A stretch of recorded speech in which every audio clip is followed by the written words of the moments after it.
నమస్తే, welcome to ఈహా TV. Social మీడియాలో అప్పుడప్పుడు గమ్మత్తైన చర్చలు జరుగుతూ ఉంటాయి. ఆ చర్చలు ఎందుకు మొదలయ్యాయో, ఎలా ముగుస్తాయో ఎవరికీ అర్థం కాని పరిస్థితి కనిపిస్తుంది. ఇలాగే గత వారం నుంచి నందమూరి మెగా అభిమానుల మధ్య ఎవరు కారణ జన్ముడు, ఎందుకు కారణ జన్ముడయ్యాడు అనే చర్చ నడుస్తోంది. గతంలో దివంగత ఎన్టీఆర్ వద్ద పనిచేసిన కొంతమంది వ్యక్తులు ఆయన్ను పొగుడుతూ కొన్ని యూట్యూబ్ ఛానళ్లలో చేసిన వ్యాఖ్యలు ఇప్పుడు వైరల్ అవుతున్నాయి. రోజుకు 40 మిరపకాయ బజ్జీలు తినేవారు కాబట్టి ఆయన కారణ జన్ముడయ్యారు. ప్రతిరోజు తెల్లవారుజామునే 2 నాటుకోళ్లు ఉడికించుకుని తినేవారు కాబట్టి కారణ జన్ముడయ్యారు అంటూ దివంగత ఎన్టీఆర్ను ట్రోల్ చేస్తున్నారు.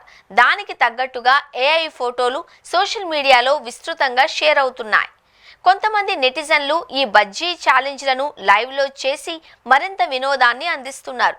దీంతో సీనియర్ ఎన్టీఆర్ను ట్రోల్ చేయడం దారుణమని, దీని వెనుక మెగా అభిమానులు ఉన్నారు అని ఆగ్రహించి మెగాస్టార్ చిరంజీవికి జిలేబీలు ఇష్టమని ఆయన జిలేబీలు తినే ఏఐ ఫోటోలను నందమూరి అభిమానులు వైరల్ చేస్తున్నారు. ఇలా అభిమానుల మధ్య చర్చ కాస్త కులపరమైన తగాదాలకు దారితీస్తోంది. నందమూరి మెగా ఫ్యాన్స్ వార్ కాస్త కాపు కమ్మ కులవారుగా మారుతోంది. ఈ ట్రోల్స్ వల్ల తాము అభిమానించే వ్యక్తుల గౌరవం తగ్గిపోతుంది అని అభిమానులు మర్చిపోతున్నారు.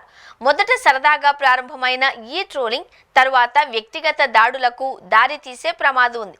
గతంలో అభిమానుల మధ్య గొడవల వల్ల అభిమానులు చనిపోయిన సందర్భాలు ఉన్నాయి.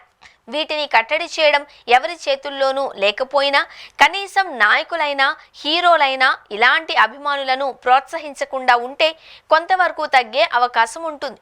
ఇకపై బజ్జీలు, జిలేబీ అన్న పదాలు కూడా పెద్ద వివాదాలకు దారితీసేలా ఉన్నాయి. కారణ జన్ముడు అనే టాపిక్ సోషల్ మీడియాలో ఎప్పుడెప్పుడు ఎండ్ అవుతుందో, ఎలా ఎండ్ అవుతుందో చూడాలి.